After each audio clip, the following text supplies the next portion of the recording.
పాఠశాలలు పునఃప్రారంభమైన సందర్భంగా సిద్దిపేట జిల్లా వ్యాప్తంగా రవాణా శాఖ అధికారులు స్పెషల్ డ్రైవ్ కార్యక్రమాలు నిర్వహించి స్కూల్ బస్సులను తనిఖీ చేస్తున్నారు. ఈ మేరకు జిల్లాలోని పలు ప్రాంతాల్లో స్కూల్ బస్సులను తనిఖీ చేసి వాహనాల పూర్తి డాక్యుమెంట్లను పరిశీలిస్తున్నారు. నిబంధనలకు విరుద్ధంగా బస్సులు నడిపితే శాఖాపరంగా చర్యలు తప్పవని అధికారులు హెచ్చరిస్తున్నారు.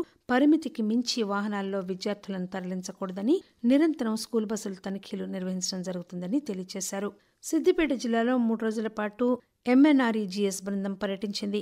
ఉపాధి పనుల పరిశీలనలో భాగంగా కేంద్ర ప్రభుత్వ ఎంఎన్ఆర్ఈజీఎస్ డైరెక్టర్ శివశంకర్ నేతృత్వంలోని బృందం కుకునూరుపల్లి, కొండపాక మండలాల పరిధిలోని పలు గ్రామాల్లో పర్యటించి చేపల చెరువు, భూమి చదును పనులు, మొరం రోడ్డు పనులను పరిశీలించారు. అదేవిధంగా మహాత్మాగాంధీ జాతీయ ఉపాధి హామీ పథకం పనుల తీరుపై భారత ప్రభుత్వ నరేగా డైరెక్టర్ శివశంకర్తో జిల్లా కలెక్టర్ కె హేమావతి చర్చించారు. షెడ్యూల్డ్ కులాల విద్యార్థులకు ప్రైవేట్ పాఠశాలల్లో ఉచిత విద్యను అందించడం కోసం సిద్దిపేట జిల్లా కలెక్టర్ కార్యాలయంలో బెస్ట్ అవైలబుల్ స్కూల్ విద్యార్థుల ఎంపికకు డ్రా నిర్వహించారు. ఇందుకోసం విద్యార్థులను డ్రా పద్ధతిలో ఎంపిక చేసి ఆ విద్యార్థులకు సిద్దిపేట, గజ్వేల్, ప్రజ్ఞాపూర్లోని ఎంపిక చేసిన స్కూళ్లలో వసతితో కూడిన ఉచిత విద్యను అందించనున్నారు. ప్రభుత్వం జారీ చేసిన మార్గదర్శకాలకు అనుగుణంగా జిల్లా కమిటీలో నిర్ణయించిన మేరకు కేటాయింపు జరుగుతుందని అధికారులు చెప్పారు. ఇందులో భాగంగా 1వ తరగతి 225 మంది, 5వ తరగతికి 132 మంది దరఖాస్తు చేసుకోగా 1వ తరగతికి 87 సీట్లను, 5వ తరగతిలో 89 సీట్లను లక్కీ డ్రా ద్వారా ఎంపిక చేశారు. రాష్ట్ర ప్రభుత్వం ఆయిల్ పామ్ సాగును అత్యంత ప్రతిష్టాత్మకంగా తీసుకుంది. సిద్దిపేట జిల్లాలో 6,500 ఎకరాలు సాగు చేసేందుకు లక్ష్యంగా పెట్టుకుంది. ఈ మేరకు ఆయిల్ ఫెడ్, వ్యవసాయ, ఉద్యాన శాఖ అధికారులకు జిల్లా కలెక్టర్ హైమావతి పలు సూచనలు చేశారు.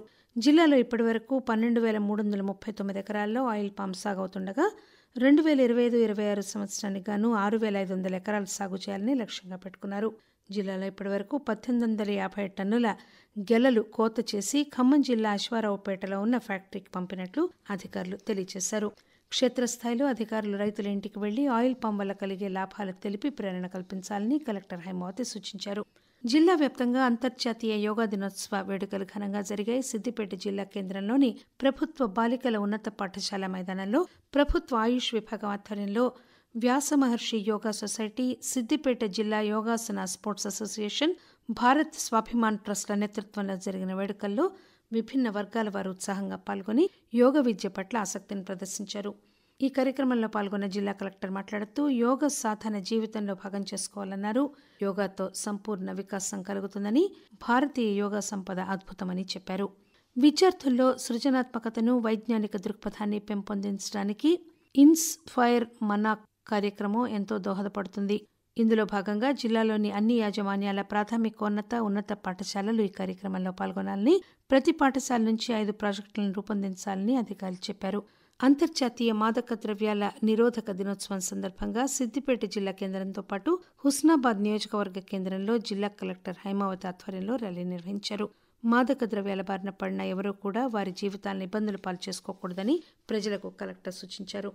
మాదక ద్రవ్యాలకు బానిసలుగా మారిన వారికి కౌన్సిలింగ్ ఇవ్వడంతో పాటు బాధితులకు అవగాహన కల్పించే దిశగా 1987లో ఈ కార్యక్రమాన్ని ప్రారంభించుకుని ప్రతి సంవత్సరం జూన్ 26వ తేదీన అంతర్జాతీయ మాదక ద్రవ్యాల వ్యతిరేక దినోత్సవాన్ని జరుపుకోవడం జరుగుతోందని కలెక్టర్ చెప్పారు.